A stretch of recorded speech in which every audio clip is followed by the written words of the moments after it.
आप इविल को कैसे डिसाइड करेंगे? यानी how can you define evil objectively without God?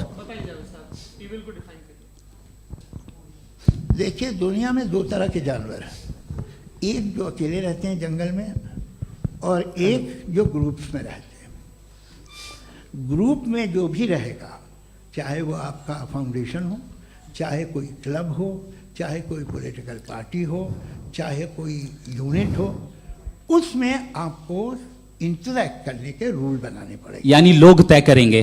लोग तय करेंगे। अगर लोगों ने ये तय किया कि किसी का रेप करना सही है, आप जस्टिफाई करेंगे? नहीं, आपका फाउंडेशन तो ये हो गया ना कि लोग ही विल डिसाइड करेंगे। नहीं, अरे दुनिया में ऐसे ग्रुप्स हैं जो रेप को जायज़ मानते हैं सर्टेन हालात में। मैं डिटेल में नहीं जानूंगा, आप भी जानते हैं। ये जो आईसिस वाले थे, जिन्होंने क्या किया था, तो उन्होंने क्या किया उसका खुदा से कोई ताल्लुक नहीं है सर। मैंने सिंपल सवाल किया कि इविल को आप डिफाइन करते कैसे हैं? आइए वापस आइए जी। आप साथ में तभी रह सकते हैं जब कुछ आप ऐसे उसूल डेवलप करें जिसमें हर एक का बेसिक तहफ़्फ़ुज़, हर एक का बेसिक राइट हो और हर एक को कोई आराम मिले। यही तरीक़ा है किसी भी ऑर्गेनाइजेशन जिसमें एक से ज़्यादा लोग हैं और वो ऐसे चलती है ज़िंदगी। उसमें अगर आप गड़बड़ करेंगे तो तबाही होगी, नुकसान होगा, बर्बादियाँ आएंगी। और अगर उसमें आप घर ले लीजिए ना, एक हस्बैंड है, एक वाइफ है, बच्चे हैं, वालदा भी हैं, दो बहनें भी हैं, एक भाई भी है। अब इसमें कोई निज़ाम आपको चाहिए साथ में रहने का, और एक दूसरे पे भरोसा रहे, एक दूसरे के बहीख्वाह हों, एक दूसरे की मदद करें, ऐसी जिंदगी। सर आपकी बात आ गई। आप ये कह रहे हैं कि लोग डिसाइड करेंगे क्या सही है क्या गलत है, यही है? मेजॉरिटी डिसाइड करेगी क्या सही है क्या गलत है? अरे भाई बिल्कुल। मेजॉरिटी अगर ये कहे कि नाजी जर्मनी के साथ जिस तरह मेजॉरिटी थी कि जेनोसाइड करना सही है, आप जस्टिफाई करेंगे? उस वक्त आपका ये सवाल सिर्फ उसके बाद क्लोजिंग। हाँ, उस वक्त प्लेनेट पे जो लोग थे, उनमें कितने लोग हिटलर को सही समझते? अच्छा, प्लेनेट की मेजॉरिटी तय करेगी, सोसाइटी की नहीं। प्लेनेट की मेजॉरिटी गॉड के एग्जिस्टेंस को सही मानती है, आप क्यों नहीं मानते?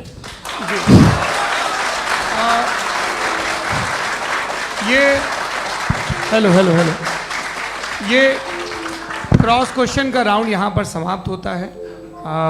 और ये बड़ा अच्छा है कि इस तरह से फ्रेगमेंट कर दिया गया है ताकि जो मरकरी ऊपर जा रहा है नीचे जवाब दे दूं। जी। प्लेनेट की ज़्यादातर मेजॉरिटी कुछ दूसरे मजहबों के खुदा को मानती है। आप उन्हें क्यों नहीं? आप तो मेजॉरिटी की बात कर रहे हैं। अच्छा, ये क्लोजिंग आप ये कह रहे हैं इविल और गुड को डिसाइड मेजॉरिटी करेगी। मेजॉरिटी जो कर दे वो सही हो जाएगा। क्लोजिंग इसको जैसा आप ही लोगों ने तय किया है उसी फॉर्मेट को फॉलो कर लेते हैं। हाँ भाई, मैंने तो भले लोगों पे एतबार किया और तब मॉडरेशन तय किया। जी, आपके पास 5 मिनट का वक्त है, क्लोजिंग आर्ग्यूमेंट है, उसके बाद हम ऑडियंस से क्वेश्चन आंसर लेंगे जावेद साहब की क्लोजिंग आर्ग्यूमेंट के बाद। ओके, बहुत शुक्रिया जी। हमारा जो टॉपिक है डज गॉड एग्जिस्ट, मैं इस पे इतने एकेडमिक तैयारी करके आया था।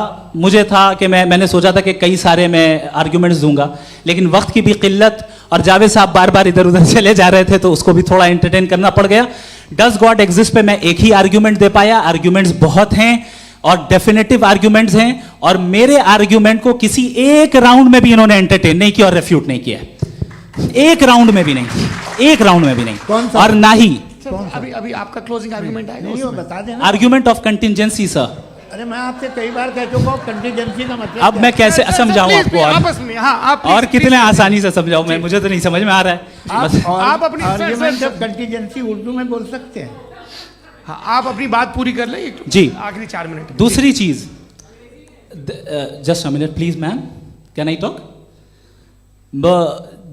दूसरी चीज ये है कि आपने एक तो इसका जवाब नहीं दिया, दूसरा आपने गॉड के ना होने पर कोई डेफिनेटिव आर्ग्यूमेंट नहीं दिया। सिर्फ मजहब पे बात कर रहे हैं आप। मजहब तो आज हमारा टॉपिक ही नहीं था। आज तो हमारा टॉपिक हो, आप मजहब से ले लेकर आईएस तक चले गए। भाई हमारा क्या ताल्लुक है उससे? We condemn them. और उसका गॉड से क्या ताल्लुक है? अगर कोई गलत काम कर रहा है, किसी ने किसी को कत्ल किया, किसी ने किसी का रेप किया, उसको सजा मिलनी चाहिए। और आपके पास कोई भी rational strong foundation of morality नहीं है। आपने कहा कि मेजॉरिटी तय करेगी सोसाइटी की, वो सही होगा। मैंने कहा हिटलर को फिर आप सही कहेंगे, नहीं नहीं नहीं नहीं, प्लैनेट की सोसाइटी की मेजॉरिटी तय करेगी। तो प्लैनेट की मेजॉरिटी गॉड के एग्जिस्टेंस को मानती है, आप कह रहे हैं ये रिलीजियस है। तो यानी आपके पास कोई स्ट्रांग फाउंडेशन नहीं है ऑब्जेक्टिव मोरालिटी का। ऑब्जेक्टिव मोरालिटी का अगर कोई फाउंडेशन है तो वो सिर्फ गॉड है, गॉड है, गॉड है। थैंक यू जी। ये मुफ्ती शमाइल नदवी साहब का क्लोजिंग आर्ग्यूमेंट था। अब हमारे पास जी जी ये बड़ा अच्छा है कि दोनों लोगों को मॉडरेटर से शिकायत भी और बोल रहे भाई हमारी शाबाशी भी तो करते चलो। अब मेरी बात जी, आपके पास जावेद अख्तर साहब 5 मिनट का वक्त है। ये आपका क्लोजिंग आर्ग्यूमेंट है, टाइम रीसेट कर दें जी। देखिए, बहुत सारी बातें हैं। गॉड का डेफिनेशन दुनिया के किसी भी रिलीजन में है कि वो ओमनीपोटेंट है, ओमनीप्रेजेंट है, he is just, he is kind, he loves you and so on. मैं जब दुनिया देखता हूँ तो मुझे कोई ऐसा सुप्रीम पावर यहाँ दिखाई नहीं देती है जो इंसान की बहबूदी के लिए कुछ कर रही हो, कमज़ोर को बचा रही हो, मदद कर रही हो, जालिम को पीछे हटा रही हो। मैं नहीं देखा, तारीख़ में नहीं। एक तो अगर है और ये देख रहा है तमाशा, तो उसका होना न होना बराबर है।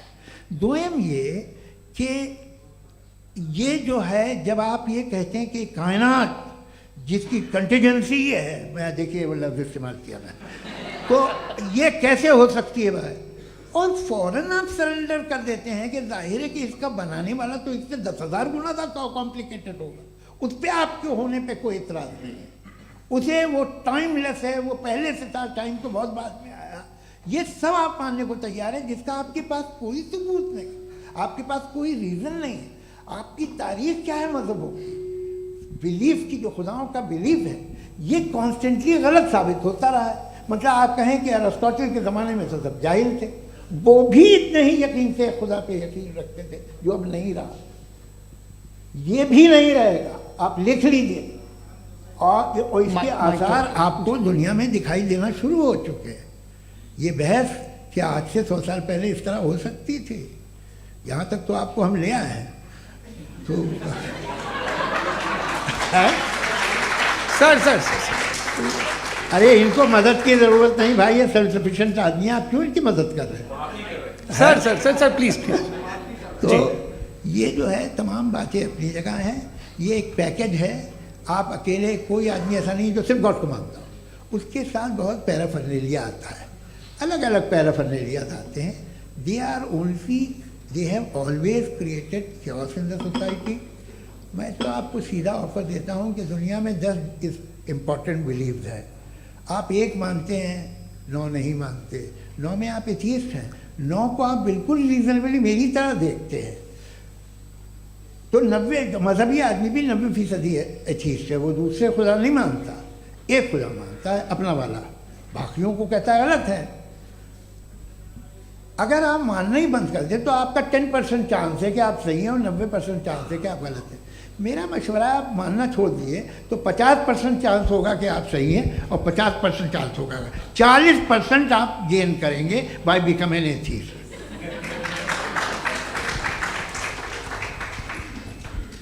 ये एक फरसूदा ख्याल है, ये ख़त्म हो रहा है। हो सकता है मेरी ज़िंदगी में ना हो, लेकिन ये हो जाएगा। जो बातें ये इनको आप मेटाफिज़िकल, ये वो ऐसे रिस्पेक्टेबल टर्म दे दिए, ये तो उन लोग के हैं जिन्हें ना फिज़िक्स मालूम थी ना मेटा मालूम था, ये उन्होंने आपको दिए हैं। जी बहुत शुक्रिया आप दोनों लोगों का। और अब इस बातचीत का आखिरी राउंड शुरू होगा, डज गॉड एग्जिस्ट की ये बहस मुफ्ती शमाइल नदवी और जावेद अख्तर साहब के बीच। आप लोग अपने अपने हाथ ऊपर करेंगे, मैं यहाँ से तय करूँगा। और माइक हमारे पास है क्या? एक ही माइक है ऑडियंस के लिए? 2 माइक है, एक इस तरफ एक इस तरफ, ठीक है। तो जी सबसे पहले हमारी सहयोगी है मारिया शकील जी, पूछिए सवाल। थोड़ा सा रुकेंगे ताकि कैमरे का फ्रेम आप पर आ जाए, आपकी तो प्रैक्टिस है टीवी की। जी नदवी साहब, मैं खुदा को मानती हूँ, पहले मैं इसी प्रमाइस से शुरू कर रही हूँ और ये बता रही हूँ आपको, मैं मानती हूँ। लेकिन कुछ सवाल हैं जो जावेद साहब ने उठाया, उसका जवाब आपको देना चाहिए। पहला सवाल ये कि गज़ा में सालों से छोटे बच्चे मर रहे हैं, वो उनको, अगर खुदा मर्सीफुल है, हम मानते हैं कि अल्लाह ताला में बहुत ताकत है, तो वो बच्चे क्यों मर रहे हैं। दूसरी बात ये कि अगर कंटिजेंसी की जो आप बात करते हैं, पूरे मुस्लिम ममालिक मिल करके भी उन गजा के बच्चों को क्यों नहीं बचा पा रहे हैं, क्योंकि अगर वो चाहते, क्योंकि अल्लाह ताला उन पर हुकूमत करते हैं, सब पर हुकूमत करते हैं, तो वो उनको क्यों नहीं बचा। जी thank you. Thank you very much. बहुत अच्छा किया आपने इस चीज़ को जिक्र कर दिया, मैं इसको और अच्छे से एक्सप्लेन करने की कोशिश करता हूँ। देखें, जहाँ तक आपने कहा कि गजा के बच्चों को मारा जा रहा है, देखें दो वर्ल्ड व्यू है, एक एथीस्टिक वर्ल्ड व्यू, एक थीस्टिक वर्ल्ड व्यू है। बच्चे मर रहे हैं दोनों वर्ल्ड व्यू में, लेकिन हमारा वर्ल्ड व्यू कह रहा है कि रिकॉम्पेंस है, ये कह रहे हैं कि उनका मरना बेकार जाने वाला है, कोई उसका रिकॉम्पेंस नहीं है, चूंकि इनके यहाँ आखिरत और अल्लाह का कोई तसव्वुर या गॉड का कोई तसव्वुर नहीं है। आपने ये सवाल किया कि गॉड मर्सीफुल है, क्यों नहीं रोकता। ये मैंने बताया कि ये मिसकंसेप्शन है लोगों के दरमियान कि गॉड को सिर्फ मर्सीफुल और ओमनीपोटेंट समझते हैं। गॉड के सिर्फ यही दो एट्रीब्यूट्स नहीं हैं, गॉड के कई सारे एट्रीब्यूट्स हैं, उनमें से अल हकीम भी है, उनमें से ऑल वाइज भी है, ऑल नोइंग भी है। लिहाजा अगर इस दुनिया में किसी को तकलीफ आ रही है और गॉड उसको नहीं रोक रहा है, वो इसलिए नहीं रोक रहा है चूंकि इंसानों को फ्री विल दिया गया है। ठीक इसी तरीके से अगर एक डॉक्टर किसी छोटे बच्चे को इंजेक्शन लगा रहा है, उसे तकलीफ पहुंच रही है, उसके लिमिटेड पर्सपेक्टिव के एतबार से ये गलत हो रहा है और डॉक्टर बुरा है। लेकिन जब आप ब्रॉडर पिक्चर को देखेंगी, आपके और हमारे पास सिर्फ एक पिक्सल है, हमें इतना नजर आ रहा है कि गजा में कत्ल हो रहा है, लेकिन इसके पीछे कितना रिकॉम्पेंस उनको मिलने वाला है, पूरा पिक्चर गॉड के पास है। तो एक पिक्सल से आप पूरे पिक्चर को कभी भी जज नहीं कर सकती। आप इसमें कुछ जोड़ना चाहेंगे? आपको कुछ बोलना है इसमें? भैया आपने बहुत अच्छा जस्टिफिकेशन दिया। या आप वो जो वहाँ के प्राइम मिनिस्टर इजराइल के, उन्हें भेजिए, वो बहुत खुश होंगे। आप जस्टिफिकेशन दे देना कि अगर गॉड नहीं है तो बच्चे क्यों मर रहे हैं, आप बताएं। वो ये सवाल पूछ रहे हैं कि अगर आप ईश्वर का अस्तित्व नहीं मानते हैं तो उन बच्चों की मौत को आप कैसे इंटरप्रेट करते हैं? भाई ये दुनिया जो है, जो ताकतवर लोग होते हैं वो एक नाइंसाफ़ी करते हैं। तो ये अच्छा काम है आपके नजदीक, तो नेचर नाइंसाफ़ी पे मबनी है। अरे मेरे भाई, आप नेचर की कहाँ बात कर रहे हैं, तो इंसान की बात। तो फिर जब मैं इंसान की बात कर रहा था, आप नेचर की बात करने लग गए। क्रॉस एग्जामिनेशन नहीं। हाँ, अब आप मुझे बोलने नहीं देंगे तो अलग बात है, आप बोलिए, मुझे कोई जल्दी नहीं। जी नहीं, ये क्रॉस एग्जामिनेशन मुझे बोल तो लेने दीजिए। जी बोलिए। क्या बात ये है कि ह्यूमन सोसाइटी तभी साथ में रह सकती है जब वो मोहब्बत से, एकता से, एक दूसरे के एहतराम करके रहे। इसके अलावा पॉसिबल नहीं है, अकेले तो इंसान रह ही नहीं सकता। वहाँ पर कुछ लोग हैं जो फाउल करते हैं, वो फाउल हमेशा से तारीख में होता आया है। आज ये हो रहा है, जो हो रहा है बहुत बुरा हो रहा है, बहुत जालिमाना है, बहुत जाबराना है। उसको आप कहें कि ये बच्चों को कॉम्पनसेशन मिल जाएगा या इसकी इंजेक्शन है, इंजेक्शन तो हेल्थ के लिए दिया जाता है। आप ये कह रहे हैं कि ये बच्चों की जो धज्जियां उड़ रही हैं ये इंजेक्शन है, ये टेस्ट है, ये टेस्ट है और उस टेस्ट में उनको ऐसा रिकॉम्पेंस मिलेगा जो आपके तसव्वुर के बाहर है। ये आप 3 बरस के बच्चे को बारूद से उड़ा के टेस्ट ले रहे हैं, वाह। वो नहीं ले रहा है, खुदा नहीं उड़ा रहा है, इजराइल उड़ा रहा है। जी, ये तो उसको कंडेम अगला सवाल लेते हैं प्रोफेसर पुरुषोत्तम अग्रवाल।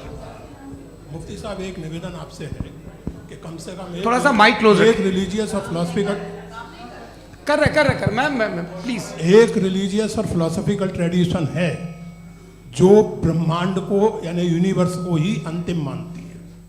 सर्वम खलु इदम ब्रह्मम, this is Chandogya Upanishad and it completely rules out the existence और नेसेसिटी, आपके शब्दों में necessity of a creator. The creation itself is the creator. तो एक मिनट प्लीज। दूसरा जो सवाल आपने अभी, जो आप बार बार कह रहे हैं कि भगवान विद्वान भी है, वाइज, सब जानने वाला, तो अगर विजडम में दुनिया भर के पापों और अत्याचारों को बर्दाश्त करना शामिल है, तो फिर इसका मतलब ये हुआ कि अगर मैं फ्री विल से उसको अपोज करता हूं तो ईश्वर की विजडम और मेरी फ्री विल में कॉन्ट्राडिक्शन है। Because when I am opposing whatever is happening in Gaza, then I am opposing the God's will और गॉड्स विजडम। जवाब लेते हैं क्योंकि तो गॉड की विजडम में, एक मिनट सर प्लीज सर, ये एक जुमला, गॉड की विजडम है कि गाजा में जो कुछ हो रहा है वो हो रहा है, मैं उसका अपोज कर रहा हूं, तो मैं गॉड की विजडम के खिलाफ जा रहा हूं। एक सवाल। दूसरा ये नहीं, आपने दो ऑलरेडी। कि सर आप और सवाल कर लें, लेकिन मुझे दो जवाब दे सर, दें। सर, पहले आपने ये सर, कहा, सर, सुनिए मेरी बात सुनिए। भाई इजराइल के वर्ड के मुताबिक तुम्हारा ठीक हो रहा है ना? प्रोफेसर, नहीं हो रहा है, ठीक नहीं हो रहा है, मैं बता रहा हूँ क्या हो रहा है। आप तशरीफ रखें, मैं बता रहा हूँ क्या हो रहा है।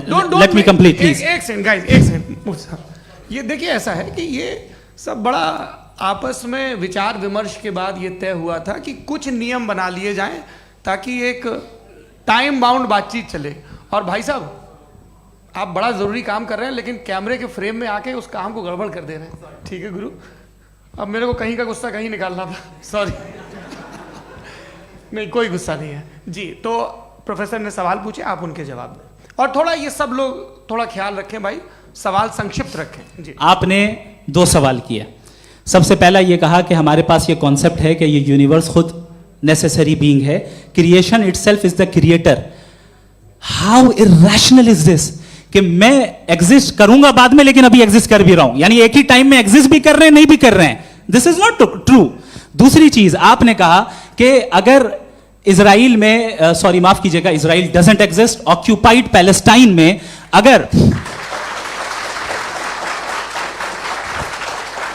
अगर ऑक्यूपाइड पैलेस्टाइन में बच्चों को मारा जा रहा है फ्री विल की वजह से और गॉड नहीं रोक रहा, ये कॉन्ट्रडिक्शन है। ये बताइए कि एक एग्जाम में एक बच्चा गलत आंसर लिख रहा है, सुनिए, एग्जामिनर चाहे तो रोक सकता है, क्यों नहीं रोक रहा है?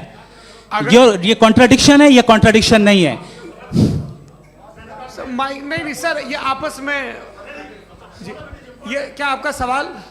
माइक दीजिए। फ्री विल दिया गया है टेस्ट के लिए, अकाउंटेबिलिटी के लिए। अगर फ्री विल नहीं होता तो आप कहते हैं हमें रोबोट बना दिया गया। नॉट मिसरिप्रेजेंट माय पोजीशन, आपकी जो भी पोजीशन, मैं अपनी फ्री विल के नाते, अपने ह्यूमन विजडम के नाते गाजा में हो रही अत्याचार का विरोध करता हूं। बिल्कुल करना चाहिए। आपके हिसाब से मैं गॉड की विजडम का विरोध कर रहा हूं? बिल्कुल नहीं, समाज हो रहा है गॉड की, बिल्कुल भी नहीं, बिल्कुल भी नहीं। उसका वहां पर गाजा में कत्ल होना ये इंसानों के गलत इस्तेमाल का नतीजा है, फ्री विल के इस्तेमाल का नतीजा है। गॉड इसका हुक्म नहीं देता, उससे रोकता है। यही तो मसला है ना, आपके लिए कॉन्सेप्ट क्लियर? नहीं भाई, आपने तो बताया था इंजेक्शन लगाने से बच्चे को तकलीफ होती है, ये इंजेक्शन लगा। सर आप ऐसे रेटोरिक स्टेटमेंट दे तब तो कोई मसला नहीं, समझते रहेंगे। This is a rhetoric statement, this is not a logical argument sir. I am sorry. आखिरी 30 मिनट बड़े मुश्किल होने वाले हैं जी। मुफ्ती साहब आगे बैठे हैं, इनको माइक दीजिए। हाँ, तरुण माइक आप अपने पास रखिए, आपको कैमरे का फ्रेम पता है जी। सबसे पहले दोनों को मुबारकबाद। एक सर अपना आप नाम बता दें। आप अमेरिका में शिकागो में रहते हैं, इतना मुझे याद है। बताया आपको, यासिर नदीम अलवाजदी मेरा नाम है। जावेद सर, आपसे एक क्वेश्चन है इन्फिनिट रिग्रेस के ताल्लुक से। एक हाइपोथेटिकल सिनेरियो है, मसलन अगर आप सर माइक थोड़ा सा प्लीज क्लोज रखिए जी। अगर आप शायर इसलिए हैं कि आपके कोई उस्ताद शायर थे, और वो इसलिए शायर थे कि उनके कोई उस्ताद शायर थे, और इसी तरीके से हम माजी में पीछे चलते चलते चले जाएं और कहीं ना रुके, तो माफ कीजिएगा आप कभी शायर नहीं हो सकते। लेकिन आप शायर हैं, आपका शायर एग्जिस्ट करता है, इसका मतलब ये है कि आप कहीं ना कहीं रुके हैं। तो मेरा सवाल ये है कि क्या आप इन्फिनिट रिग्रेस ऑफ कॉजेस को लॉजिकल फैलेसी मानते हैं या नहीं मानते? हाँ या ना?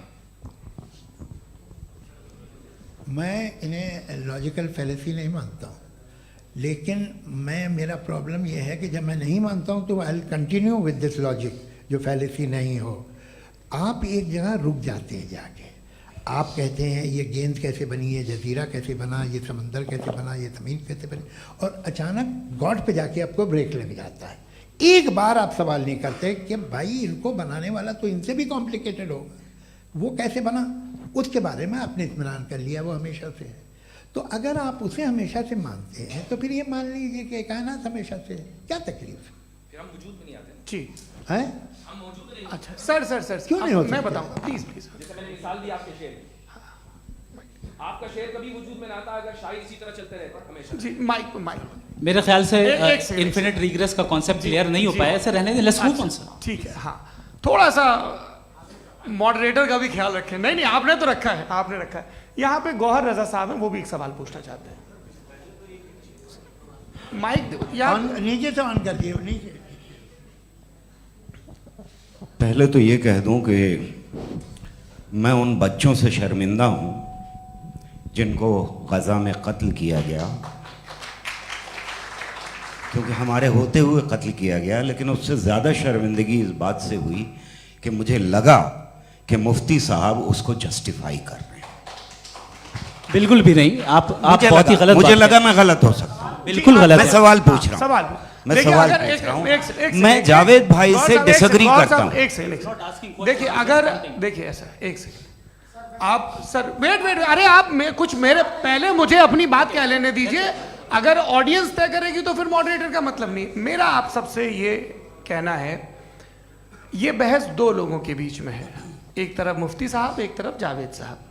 पिछले 1.5 घंटे से ये लोग अपने अपने तर्क रख रहे हैं। आपकी इनसे इत्तेफाकी हो सकती है, ना इत्तेफाकी हो सकती है।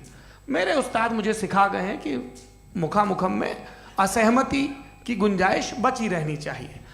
अगर मैं आपकी बहुत इज्जत करता हूँ गौहर साहब, आपने जो कमाल की किताबें लिखी, साइंटिफिक टेम्परामेंट, लेकिन मेरी ये गुजारिश है आप सबसे कि यदि आप इन लोगों ने जो बोला उन पर टिप्पणियां करेंगे तो ना वक्त की पाबंदी रहेगी, ना वो अनुशासन। आप सवाल पूछ लें, उस सवाल में जो बात आ जाए वो आ जाए। मैं जावेद साहब से डिसएग्री करता हूँ, इसलिए जावेद साहब से सवाल पूछ रहा हूँ। आपका सवाल जावेद अख्तर साहब से। और सवाल ये है मेरा कि जावेद साहब ने कई बार लॉजिक का इस्तेमाल किया कि साइंस में लॉजिक है और रिलीजन में लॉजिक नहीं है। मेरा ख्याल ये है कि रिलीजन में भी लॉजिक है, लेकिन उस लॉजिक की बेसिस ये है कि आप रुक जाते हैं, जिसका जिक्र जावेद साहब ने बार बार किया, यानी खुदा के तसव्वुर पे आते हुए, गॉड के तसव्वुर पे आते हुए रुक जाते हैं। और इसमें सवाल पूछना मतलब फॉरबिडन होता है। सवाल यह है कि क्या जावेद साहब इससे एग्री करते हैं कि साइंस की लॉजिक अलग है और रिलीजन की लॉजिक अलग है? बताइए सर। देखिए, 3 चीज़ें हैं। साइंस है, एक है मंतिक है, इस्तिदलाल है, और एक जो है कुछ भी नहीं है, फेथ है, अकीदा है। मैं अकीदे की लॉजिक का कायल नहीं हूँ। मुझे आप इस्तिदलाल से, लॉजिक से, रीज़न से समझाइए, मैं मानने को तैयार हूँ, मेरा क्या नुकसान होगा। लेकिन ये कि अकीदे पे मैं नहीं जा सकता हूँ। अकीदे का मतलब है कि तुम ये मान लो, सवाल ना करो, ये नहीं। आप सारी बातें करके, बड़ी साइंटिफिक बातें करके एक जगह जाके खुदा के वजूद पे रुक जाते हैं, सरेंडर कर देते हैं। मैं सरेंडर करने को तैयार नहीं। That's all. जी, ये आगे सर बैठे हुए हैं, इनको माइक दीजिए। भाई वो आप पूछना चाह रहे थे ना भाई? हाँ, नहीं मैं ये थैंक यू जी। आपका नाम? आसिम इफ्तिखार। आसिम जी, पूछिए। सर, जावेद सर से सवाल है कि आपने अपने क्लोजिंग माइक थोड़ा करीब है। अपने क्लोजिंग स्टेटमेंट में ये बात कही थी कि मज़हब का जो फ्यूचर है वो ज़्यादा दिन नहीं जाने वाला है, लेकिन मैं देख पा रहा हूँ कि जो ऑक्सफोर्ड यूनिवर्सिटी की एक स्टडी है 2011 में हुई है, जिसके 50 एकेडमिशियंस ने इसको अंजाम दिया था, उसमें वो ये कहते हैं कि जो फेथ इन गॉड है वो इनबिल्ट है ह्यूमन नेचर के अंदर, जिसको हम कहते हैं फितरत के अंदर शामिल है वो। और वो ये कहते हैं कि अगर कोई ये समझता है कि मज़हब को वो ख़त्म कर देगा तो ये उसकी गलत फहमी है। तो आप इसके बारे में, इस स्टडीज़ के बारे में क्या कहते हैं? ठीक है। मैं उनसे एग्री नहीं करता हूँ। वो कौन से प्रोफेसर होंगे, ऐसा उनके क्या पास डेटा है, इन्होंने मैं- डेटा के बेस होगा डेटा। डेटा क्या हो सकता है? फ्यूचर का डेटा तो नहीं हो सकता ना उनके पास। प्रेजेंट का डेटा हो सकता है। डेटा आपने सुना 100 साल पहले का बाद का डेटा? मैंने तो नहीं सुना आज तक। तो आज उनकी ये राय है और होगी राय, ठीक है। दुनिया में तरह तरह की राय है लोग, लेकिन मैं समझता हूँ कि वक्त के साथ इंसान ज़्यादा से ज़्यादा रीज़नेबल और लॉजिकल होता जा रहा है। आज आप देखिए वेस्टर्न यूरोप में क्या परसेंटेज है नॉन बिलीवर्स की, बहुत हाई। वहाँ चर्च खाली पड़े होते हैं। तो अल्टीमेटली तो इंसान कोई ऐसी बात बहुत अरसे तक नहीं मान सकेगा, चाहे गलत या सही, जो उसे, उसके दिमाग को, उसके जहन को, उसकी लॉजिक को अपील न करे। वो कह रहे हैं तो ऑक्सफोर्ड के होंगे तो कैम्ब्रिज के होंगे, तो मुझे क्या लेना देना। उनका डेटा मुस्तकबिल का नहीं हो सकता है। जी दीपक, हाँ पूछिए। मैं आऊँगा अभी, पीछे की साइड भी आऊँगा, माइक वहीं भेजूंगा 2-3 साल के लिए। जी जावेद साहब, आपसे सवाल है। नमस्ते अरे भाई, सर, अगर आप ही लोग को तय करना है तो फिर 200 लोग तय कर लें। ये एक साथ पूछ नहीं रहे सर, हैं। Please don't do this sir. Everybody has a right sir, but we can only take Okay. Selected questions. No no sir, अरे ये भाई, यंग लोग भी आराम हैं से। तो इनकी ये एक अब बात उतने यंग, सुनिए। भाई आप यंग हैं कि नहीं हैं? एक मिनट, वो कह रहे हैं वो भी आएंगे, यंग हैं पूछ रहे हैं ना साहब। भाई। आप उनकी नौजवानी पर दावा उनको ही करने थे। हाँ मुफ्ती साहब, आप यंग, हाँ पूछे। अरे भैया, सर, मेरा सवाल ये है। कुछ इनसे भी तो पूछो। जी हाँ। नहीं, बस आपसे एक सवाल है। जैसे थीस्टों के पास अपने जो ईश्वर को मानते हैं उनके पास अपने सोशल गेट टुगेदर्स हैं, 5 रोज़ आज क्रिसमस आने वाला है, होली है, दिवाली है, ईद है। एथिस्ट क्या ऑफर कर रहे हैं? मतलब मैं इनकी दुकान से बोलूं मैं आना चाहता हूं उस तरफ, पर मैं अट्रैक्ट नहीं हो पा रहा हूं। मैं सोशल गेट टुगेदर्स क्या है आपके पास? वो ये कह रहे हैं कि जो धार्मिक लोग हैं, अलग अलग धर्म के लोग, उनके उत्सव त्योहार कॉन्ग्रेगेशन बहुत हैं। अब आपको मैं एक सुनाता हूँ, यहाँ हिस्टोरियन भी बैठे हैं। मृदुला जी आप बताइएगा सही है कि नहीं। ये एक कॉन्स्टेंटाइन एक ग्रीक रोमन बादशाह था जो क्रिश्चियनिटी आने के 400 साल बाद उसने डिसाइड किया कि मैं क्रिश्चियन हो जाऊंगा, मेरी पूरी स्टेट कैंसिल हो जाएगी। उस ज़माने में ऐसे ही होता था, राजा जो धर्म इख्तियार करता था वो जनता भी कर लेती थी। इसलिए कि वो हो गया था बैंकक्रप्ट, और उसे जो मेडिटेरियन कोस्ट के रिच क्रिश्चियन वो थे मर्चेंट, उससे पैसा चाहिए था। तो उसने कहा यार क्रिश्चियन हो जाओ। तो उसने अपने वजीर से कहा कि भाई ये हिस्ट्री है कि अब हम लोग क्रिश्चियन हो जाते हैं। पहले सर हो जाएंगे, कोई प्रॉब्लम नहीं है, लेकिन एक प्रॉब्लम ये है कि 17 दिसंबर से 25 दिसंबर तक जो पेगन फेस्टिवल होता, जो पेगन्स थे वो लोग, जो फेस्टिवल होता है वो बंद हो जाएगा, इसलिए कि हम क्रिश्चियन हो गए तो होगा नहीं। तो वो बच्चों को बहुत बुरा लगेगा, पब्लिक को बहुत इन्जॉय करते हैं, खासतौर से 25 तो मेन डे। उसने कहा हाँ ये तो सही कह रहे हो, ये जीसस क्राइस्ट की पैदाइश कब थी? कहते साहब वो अप्रैल में थी। नहीं कट करो, वो 25 दिसंबर को है। ये हकीकत है। और 400 साल बाद क्रिश्चियनिटी के अप्रैल से दिसंबर ले आए, और इसलिए कि यहाँ पेगन फेस्टिवल होता था। अब मनाते हैं आप आराम से। ये जो सारे फेस्टिवल हैं ये रिलीजन थे। हर एक को एक इंटरटेनमेंट डिपार्टमेंट चाहिए होता है अपनी कंपनी चलाने के लिए। तो ये रिलीजन ने, ये सेकुलर त्यौहार थे जिन्हें रिलीजन्स ने ले लिया है। ये मौसम के थे, फसलों के थे, किसानों के थे, उसको आपने लेके रिलीजियस रंग दे दिया। ये कोई रिलीजन से थोड़ी आए आप। अच्छा हमें देखिए, हम तो मुल्द हैं, हम ईद मनाते हैं, हम दिवाली मनाते हैं, हम होली मनाते हैं, हम क्रिसमस मनाते हैं। बम्बई की फिल्म इंडस्ट्री की सबसे बड़ी होली हमारे घर में होती है, सबसे बड़ी ईद हमारे घर में होती है। वो हमारे सोशल वो है, हमारे हेरिटेज है। ऐसा थोड़ी है कि we will throw the baby along with the water. ये तो अच्छी चीज़ है, इन्हें रखो, जो बेकार है फेंक दो। जी हाँ, हेलो जी, मेरा सवाल नादवी जी से है। जैसा कि आपने बोला कि गॉड टाइम के भी परे हैं, और गॉड इतनी कॉम्प्लेक्स चीज़ है कि उसे ह्यूमन माइंड समझ नहीं सकता, और गॉड ने अर्थ पे फ्री विल भी दे दी है। तो आप अपना वक्त ज़ाया क्यों कर रहे हैं गॉड के बारे में बात करके? अपन को तो बात करनी चाहिए कि सोसाइटी को बेहतर कैसे करें। जी मैं गॉड वही बताता है सोसाइटी को कैसे बेहतर करें। अभी मैं आपका जवाब देता हूँ। आपने कहा कि टाइम पे वो एग्जिस्ट नहीं करता, मेरा सवाल ये है कि जैसा आपने बोला कि गॉड बहुत ही कॉम्प्लेक्स चीज है। मैंने कहा ही नहीं कि कॉम्प्लेक्स है, तो आपके अल्फाज हैं। कॉम्प्लेक्स का लफ्ज गॉड के लिए सुइटेबल नहीं है। क्यों? क्योंकि कॉम्प्लेक्स वो चीजें होती हैं जो ऑब्जेक्ट हो। God is not an object जिसको आप इंस्ट्रूमेंट के जरिए लेबोरेटरी में जाके टेस्ट करें, oh it's very complex. No, वो कोई कार का इंजन नहीं है। वो फिलोसॉफिकली नेसेसरी बीइंग ऐसी बीइंग है जो सिंपल बीइंग है। हाँ, आप उसको मुकम्मल तौर पे उसकी तमाम हिकमतों को जान ले और हर चीज को जान ले, ये पॉसिबल नहीं है, क्योंकि वो ऑल वाइज है, आप ऑल वाइज नहीं है, और वो खुदा है, वो आपको सारी चीजें बता दे, ये जरूरी नहीं। मेरा सवाल ये नहीं था। मेरा सवाल ये था कि जब गॉड इतना परे है इस दुनिया से कि उसने अर्थ पे फ्री विल भी दी है, हम सब ह्यूमंस की फ्री विल है, और जो सोसाइटी में हो रहा है वो अपन लोग डिसाइड करेंगे। तो अपन लोग डिसाइड नहीं करेंगे ना, अपन लोग डिसाइड नहीं करेंगे।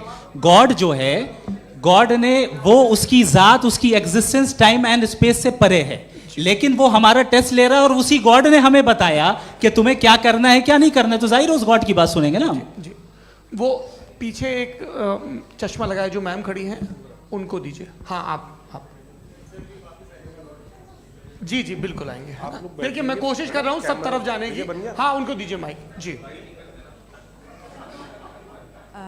हेलो सर, मैं ओमनी प्रेजेंट नहीं हूँ, टाइम पाबंद हूँ, और जहाँ तक कोशिश कर सकता हूँ करूँगा। जी अपना नाम बताइए। मेरा नाम उर्सुला है, मैं दिल्ली यूनिवर्सिटी की एक स्टूडेंट हूँ, और मैं स्टूडेंट फेडरेशन ऑफ इंडिया से हूँ। मेरा सवाल मुफ्ती जी से है कि इस हॉल के इस कमरे में बैठ के हम लोग रेप की मोरालिटी के बारे में फिलोसफिकली बात तो कर सकते हैं, बट असलियत ये है कि रोज़मर्रा की ज़िंदगी में औरतें रेप के थ्रू गुजरती हैं, और हम लोग सिर्फ नंबर्स पे इस तरह नहीं देख सकते, क्योंकि कितनी औरतें हैं इन कंट्रीज़ में जहाँ पे आप बता रहे हैं कि केसेस कम हैं, जिनका एक्सेस है कि वो जाके केस फाइल कर सकें। कितनी औरतें हैं जो जिनको काम करने की आज़ादी है उन कंट्रीज़ में। यूरोप में ये आज़ादी आ गई, यूरोप में ये रूल्स आ गए, तो हम आज उसके बारे में बात कर पा रहे हैं। जी, जवाब।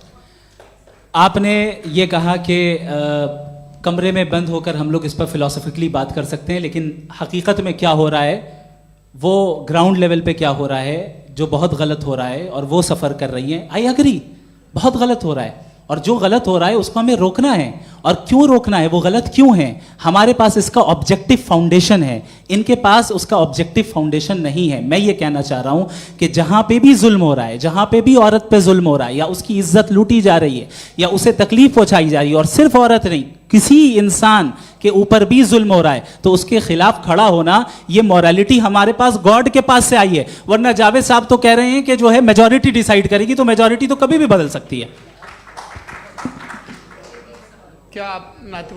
हाँ। ये थोड़ी सी आपको गलतफहमी है। मैं अगर मेरे जुमले से ये मदनत निकला या मैंने कहा, तो ये जुमला मैं वापस लेता हूँ। ये मेरा मतलब ही नहीं था कि मेजॉरिटी डिसाइड करेगी। मेजॉरिटी डिसाइड करे तो दुनिया में बड़ी, वैसे आपने कहा था ये जुमला। अच्छा, हो सकता है, मैं मान रहा हूँ, बाद में रिकैप कर लेंगे। अरे एक सेकंड, मैं अपनी एक्सप्लेनेशन देता हूँ। मुनासिब बात यह है कि हम सब के सब दिल में जानते हैं कि क्या अच्छा है क्या बुरा है, हमें पता है अच्छी तरह से। जो लोग बुरे काम करते हैं उन्हें भी मालूम अच्छा क्या है। यही तो सवाल था हजरत कि फिर ये मोरालिटी आई कहाँ से? Cross examination. हाँ जी, हाँ। मोरालिटी साथ रहने की डिजायर से आई, यानी साथ रहकर जो कुछ कह दे, जो कुछ कर दे, वो हो जाएगा? नहीं नहीं, तो आप कायदे से रह ही कर सकते हैं जब तक लोगों में मोरालिटी हो, वरना आप क्यास हो जाएगा। ये आपको कैसे पता? जी, हमने देखा ना, जहाँ मोरालिटी का क्यास हो गया, हम देखते हैं। कहाँ पे देखते भाई? दुनिया में। आप जो कह रहे हैं, आप कहीं पे अगर गलत हो रहा है इस बहस तो के उसको बाद आप मैं गलत देखिए। आप एपिस्टेमोलॉजी की बात कर रहे हैं, मैं ऑन्टोलॉजी की बात कर रहा हूं। मैं इस बहस के बाद आप दोनों लोगों को चाय पे होस्ट करूंगा, वहां पे क्रॉस एग्जामिनेशन कर लीजिएगा। अभी ऑडियंस का हक मार रहे हैं आप लोग भाई, सर जस्ट लोग हैं आप लोग। और ये भाई ये हाँ, उधर आएंगे, जी सर आएंगे। अच्छा सर मेरा नाम लईकुर रहमान है और मैं अलीगढ़ मुस्लिम यूनिवर्सिटी का स्टूडेंट हूँ।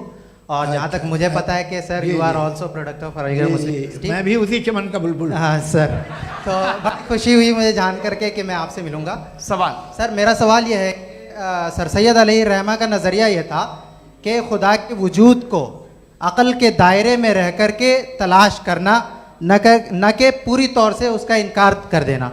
Sir how will you define it? नहीं, तो ये तो आप इन्हें बताइए। ये सवाल आपसे खुदा का वजूद साबित कर रहे हैं, तो सर आपने इनकार कर रखा है, इस वजह से मेरा क्वेश्चन। उन्होंने यही सर से, एक सेकंड, सर सैयद ने यही कहा ना कि अक्ल से आप खुदा के वजूद को साबित नहीं कर सकते, यही कहा ना भाई। वो उन्होंने कहा कर सकते हैं और वो कर दिया गया आज। वो फोन दो। तलाश करना या साबित करना अक्ल से नहीं हो सकता। अरे सवाल तो सुन लीजिए जी। अक्ल से नहीं हो सकता है, यही कहा ना आपने। अक्ल से हो सकता है। अरे वो यही कह रहे हैं भाई, आप बता रहे हो सकता है, वो तो कुछ और। आप अगर सर देखो नौजवान, फोन ले लो। वो इतनी कमाल की यूनिवर्सिटी है। अरे भाई दे दो ना जरा, एक मिनट दे दो भाई, मेरी बात सुनो, माइक पे बोलो ताकि जो लाखों लोग देख रहे हैं। माइक दे दो ना। अरे देंगे ना माइक, तुम ठहरो तो।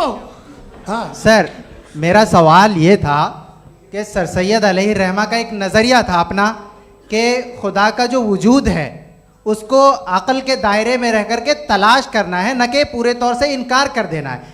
ये उनका कॉन्सेप्ट था। लेकिन मेरा सवाल ये है कि आप इसको कैसे डिफाइन करते हैं, एक्सप्लेन कैसे करेंगे? मैं आपसे जानना चाहता हूँ, क्योंकि you are the product of Aligarh Muslim university.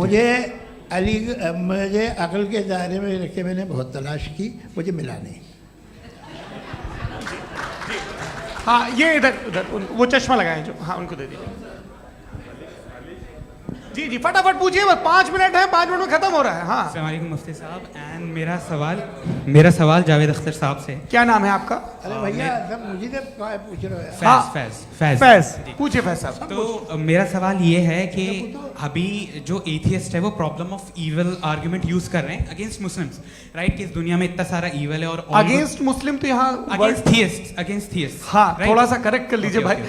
पूरी मशक्कत ही इसी बात की थी कि किसी एक मजहब पे बात न टिके। जी, तो बेसिकली ये आर्गुमेंट ऐसा है कि इस दुनिया में इतना ज़्यादा ईवल एग्जिस्ट करता है और अगर एक ऑल गुड गॉड है तो वो रोकता क्यों नहीं है? लेकिन इस सवाल में एक हिडन अजम्पशन ये है कि इस दुनिया में ईवल एग्जिस्ट करता है। अब एथियस्ट ये कैसे ऑन्टोलॉजिकली प्रूव कर सकते हैं कि इस दुनिया में ईवल एग्जिस्ट करता है? मैं आपको बताता हूँ, थोड़ा सा समझा। नहीं सर, हम लोग इनको सुनने आए। नहीं please don't do that. I want to explain ontologically. नहीं हम समझ गए सर, इनको अब जवाब देने दीजिए। अच्छा सवाल पूछ लो मैं। अभी तक क्या था वो मैं थोड़ा सा ऐड ऑन कर लेता हूँ। तुम गुरु, तो हम जब इसका राउंड 13 करेंगे ना तब तुमको स्टेज पे बिठाएंगे। जी तो हाँ जल्दी से।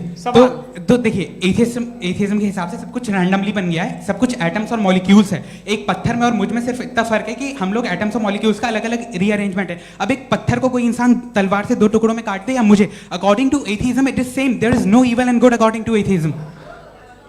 जी अच्छा, फैज साहब का सवाल ये है कि हाँ कोशिश भी करते तो इससे गलत सवाल नहीं कर पाते।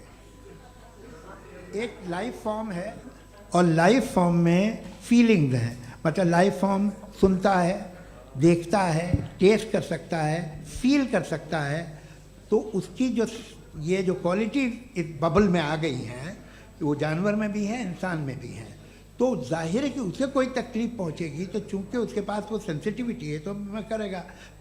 पत्थर में वो सेंसिटिविटी नहीं है। तो ये क्या सवाल हुआ कि अगर पत्थर को काटा तो पत्थर को तकलीफ नहीं होती, तो आपको काटे तो आपको क्यों तकलीफ हो? बैठ जाइए। जी हाँ, अगला सवाल। हाँ पूछे जी जावेद अख्तर साहब। अरे भैया सब आप लोग मुफ्ती साहब को छोड़ रहे हैं, तो मेरे ही पीछे पड़े हैं क्या? चलो बोलो भाई। You asked how God can exist when children die in Gaza. हाँ? You asked how God can exist when children die in Gaza, and you also mentioned the rise of atheism in Europe. But the same events also are leading many atheists and non-believers to turn towards faith. How do you interpret this contradiction, where suffering pushes some away from God, yet brings others closer to belief? देखिए, आपको एक बात बताऊं, दुनिया perfect तो कहीं भी नहीं है, हर जगह कुछ खामियां हैं। बेटा एक मिनट, आप ही को कहेंगे, देखो वो तो कुछ खामियां, कमज़ोरियां, खराबियां सब जगह है। लेकिन अगर देखोगे ईमानदारी से कि दुनिया सबसे ज़्यादा महज़ब कहाँ है, एक आम शहरी को कहाँ हुकूक हासिल हैं, वो बोल सकता है, अपनी मर्ज़ी से काम कर सकता है, अपनी मर्ज़ी से राय दे सकता है, हुकूमत के ख़िलाफ़ बोल सकता है, बरसर इक़्तिदार लोगों के बारे में बोल सकता है, सरमायादारों के ख़िलाफ़ बोल सकता है। तो आपको ये स्कैंडिनेवियन कंट्रीज़ में मिलेगा, वेस्टर्न यूरोप में मिलेगा। मैं नहीं कह रहा वो परफेक्ट है, बिल्कुल नहीं, वहाँ बहुत ख़राबियाँ भी हैं, परफेक्ट तो कोई। लेकिन जिन जिन मुल्कों में, लैटिन अमेरिका देखो, गल्फ़ देखो, वहाँ पर आपको ये ज़रूर है कि रेप नहीं होते होंगे। रेप की ज़रूरत क्या है भाई? उसको तो ख़रीद लो, घर में रखो, सड़क पर रेप करने की क्या ज़रूरत है? मगर सुनिए, मगर हकीकत ये है कि वहाँ शख्सी आज़ादी राय देने की, बोलने की नहीं है। जी ये एक आखिरी सवाल मुफ्ती साहब से। हाँ मैम, इनको माइक दीजिए। शुक्रिया। मेरा नाम मनीषा है, मैं हरियाणा से आई हूँ। मैं मुफ्ती साहब से एक बात पूछना चाहती हूँ। आप बार बार जावेद साहब को कॉन्ट्राडिक्ट तो कर रहे हैं कि आपने ये कहा, लेकिन आप भी अजम्पशंस के बेसिस पे बात कर रहे हैं। आपने खुदा के होने का कौन सा प्रूफ पेश किया है, खुदा की एग्जिस्टेंस का? अब इस सवाल को अलग रहने दीजिए, कौन एथीस्ट है कौन नहीं है। और दूसरी बात जो आपने एक छोटी सी कही थी कि ये फ्री विल का इस्तेमाल करता है इंसान अपनी, लेकिन इस फ्री विल का इस्तेमाल में मतलब खुदा ने ये दे दी सबको ये इजाज़त कि वो कितना घिनौनापन और कितने ज़्यादा ख़राब से ख़राब तरीके इस्तेमाल कर सकते हैं। जवाब सुनते जी। आप फ्री विल को मानती है ना, या अब कहती है कि फ्री विल नहीं है ना? मानती है ना?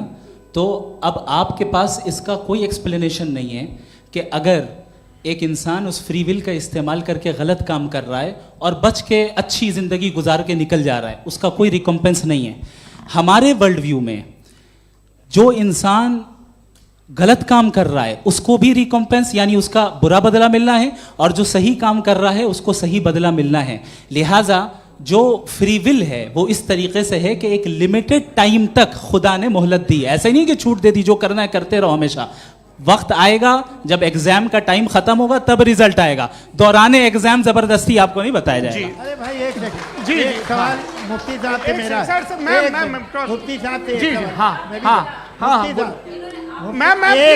रुक जाइए, आपसे फोन, आप इसके बाद आपसे माइक यहीं छिन रहेंगे वो। चुका। हाँ, बोलिए। मैं मुफ्ती साहब एक ही सवाल करता हूँ कि अगर जो हो रहा है फ्री विल से हो रहा है और एक दिन बरोज़ क़यामत इंसाफ होगा मैशर में वगैरह वगैरह, तो दुआ क्यों मांगते हैं लोग? दुआ मांगते हैं इसके मतलब है अभी भी उसने ये डिपार्टमेंट रखा है कि मैं रोज़मर्रा की ज़िंदगी में इंटरफेयर बिल्कुल बिल्कुल ही कैन। तो तुम कैन हो, तुम मुझे नौकरी दिला देते हो, मेरे बेटे को ग्रीन कार्ड दिला देते हो, और 45,000 बच्चे मरते हो उन्हें रोकते नहीं हो। नहीं तो क्या आप ये कह रहे हैं कि इस दुनिया में जालिमों को कभी पकड़ ही नहीं होती है? अरे जो भी पकड़ होगी वो बच्चे रोते हैं। बिल्कुल, देखिए मैंने अपने ओपनिंग स्टेटमेंट में यही कहा था कि जनाब जावेद साहब सिर्फ इमोशनल आर्गुमेंट देंगे। This is an emotional argument. ये छोटे मोटे इसके पीछे का रीजन मैंने बताया क्या है, देखिए मैं इसके पीछे का रीजन क्या है मैंने बताया। मंच से आप लोगों को सज्जनों इसलिए कह रहा हूं ताकि थोड़ा सा आपके कॉन्शियंस पे जोर रहे कि आपको ऑर्डर बचा के रखना है। वक्त तय हुआ था, ये वक्त पूरा हुआ, आपने इतने धैर्यपूर्वक सुना, मैं आप सबका बहुत बहुत शुक्रगुजार हूं। यदि इन दोनों विद्वानों की इच्छा होगी तो कभी हम इस बातचीत का राउंड 2, राउंड 3, यही तो देखिए खूबी है इंसान की कि बहस मुबाहसे में वो पड़ा रहता है।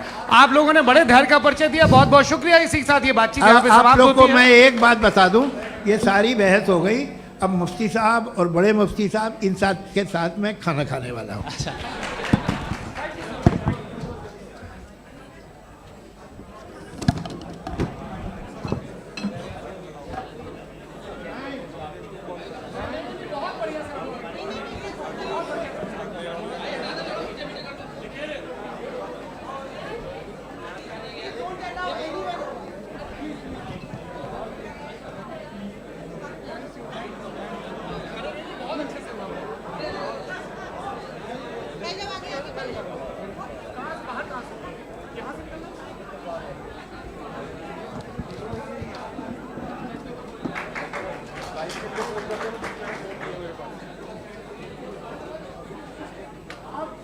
Thank you.